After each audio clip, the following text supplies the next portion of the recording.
दोस्तों, नाग पंचमी पर जानिए वासुकी, तक्षक और शेषनाग की कहानी। नाग पंचमी पर अष्टनागों की पूजा का विधान है। अष्टनाग में शेषनाग, वासुकी, तक्षक, करकोटक, पद्म, महापद्म, पिंगला और कुलक कहे गए हैं। कुछ पुराणों में यह क्रम इस प्रकार है: वासुकी, तक्षक, कुलक, करकोटक, पद्म, शंख, चूड़, महापद्म और धनंजय। दोस्तों, अग्नि पुराण में 80 प्रकार के नाग कुलों का वर्णन है। तो आइए जानते हैं वासुकी, तक्षक और शेषनाग की संक्षिप्त कहानी। तो चलिए सबसे पहले देखते हैं शेषनाग की कहानी। दोस्तों, शेषनाग के बारे में कहा जाता है कि इन्हीं के फन पर धरती टिकी हुई है। यह पाताल लोक में ही रहते हैं। चित्रों में अक्सर हिंदू देवता भगवान विष्णु को शेषनाग पर लेटे हुए चित्रित किया गया है। दरअसल शेषनाग भगवान विष्णु के सेवक हैं। मान्यता है कि शेषनाग के 1000 मस्तक हैं। इनका कहीं अंत नहीं है, इसीलिए इन्हें अनंत भी कहा गया है। शेष को ही अनंत कहा जाता है। एक कश्यप ऋषि की पत्नी कद्रु के बेटों में सबसे पराक्रमी और प्रथम नागराज थे। कश्मीर के अनंतनाग जिला इनका गढ़ था। ऋषि कश्यप की पत्नी कद्रु के हजारों पुत्रों में सबसे बड़े और सबसे पराक्रमी शेषनाग ही थे। उनकी सांसारिक विरक्ति का कारण उनकी माँ, भाई और उनकी सौतेली माता विंता और गरुड़ थे, जिनमें आपसी द्वेष था। उन्होंने अपनी छली माँ और भाइयों का साथ छोड़कर गंधमादन पर्वत पर तपस्या करने को ही श्रेष्ठ माना। दोस्तों, ब्रह्मा ने प्रसन्न होकर उन्हें वरदान दिया और उन्हें पाताल लोक का राजा बना दिया। इसके अलावा उन्होंने भगवान विष्णु का सेवक बनना ही अपना सबसे बड़ा पुण्य समझा।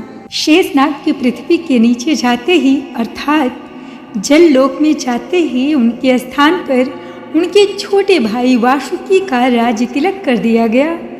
राम के भाई लक्ष्मण और श्री कृष्ण के भाई बलराम शेषनाग जी के ही अवतार हैं। तो चलिए दोस्तों, अब बात करते हैं वासुकी देवता के बारे में।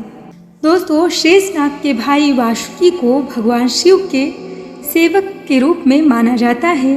नागों के दूसरे राजा वासुकी का इलाका कैलाश पर्वत के आसपास का क्षेत्र था।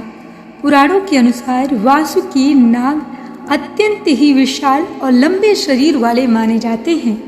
समुद्र मंथन के दौरान देव और दानवों ने मंदराचल पर्वत को मथनी तथा वासुकी को ही रस्सी बनाया था। त्रिपुरदाह के समय यह शिव के धनुष की डोर बने थे। दोस्तों, वासुकी को भविष्य ज्ञात था कि आने वाले समय में नाग कुल का नाश किया जाएगा। ऐसे में उन्होंने नागवंश को बचाने के लिए अपनी बहन का विवाह जरत्कारु से कर दिया था, क्योंकि वे जानते थे कि उनका पुत्र ही नागों के वंश को बचा सकता है। जरत्कारु के पुत्र आस्तिक ने जन्मेजय के नाग यज्ञ के समय सर्पों की रक्षा की थी। अब हम बात करेंगे तक्षक नाग के बारे में। दोस्तों, 8 प्रमुख नागों में से एक कद्रु के पुत्र तक्षक भी पाताल में निवास करते हैं। पाश्चात्य इतिहासकारों के अनुसार तक्षक नाम की एक जाति थी जिसका जातीय चिन्ह सर्प था। उनका राजा परीक्षित के साथ भयंकर युद्ध हुआ था, जिसमें परीक्षित मारे गए थे। तब उनके पुत्र जन्मेजय ने तक्षकों के साथ युद्ध कर उन्हें परास्त कर दिया था। हालांकि पुराणकारों ने नागों के इतिहास को मिथक बनाकर उन्हें नाग ही घोषित कर दिया। दोस्तों, तक्षक ने समीक मुनि के शाप के आधार पर राजा परीक्षित को डस लिया था। उसके बाद राजा परीक्षित के पुत्र जन्मेजय ने नाग जाति का नाश करने के लिए नाग यज्ञ करवाया था। वेद दुनिया के शोधानुसार तक्षक का राज तक्षशिला में था। समुद्र के भीतर तक्षक नाम का एक नाग पाया जाता है, जिसकी लंबाई लगभग 22 फुट की होती है और वह इतनी तेज गति से चलता है कि उसे कैमरे में कैद कर पाना मुश्किल है। यह सबसे भयानक सर्प कहलाता है। उज्जैन के नाग चंद्रेश्वर मंदिर में सुविख्यात मान्यता है कि तक्षक नाग ने भगवान शिव को प्रसन्न करने के लिए घोर तपस्या की जिसके परिणाम स्वरूप उन्हें अमरता मिली।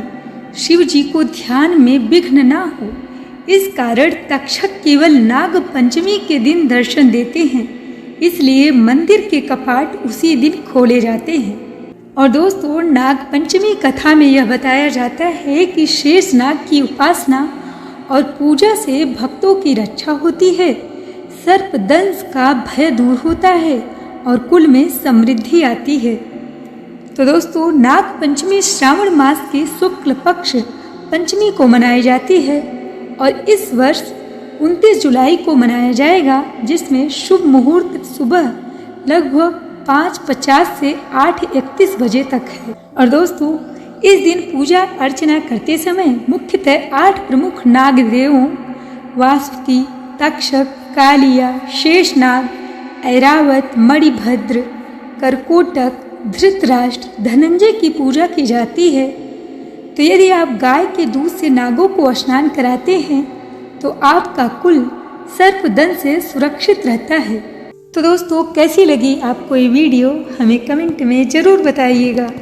और अगर आपको वीडियो पसंद आई हो तो वीडियो को लाइक करें, शेयर करें और जो मेरे चैनल पर नए हैं वो मेरे चैनल को ज़रूर सब्सक्राइब करें। तो दोस्तों, मिलते हैं नेक्स्ट वीडियो में एक और रहस्यमयी कथा और जानकारी के साथ। तब तक के लिए नमस्कार।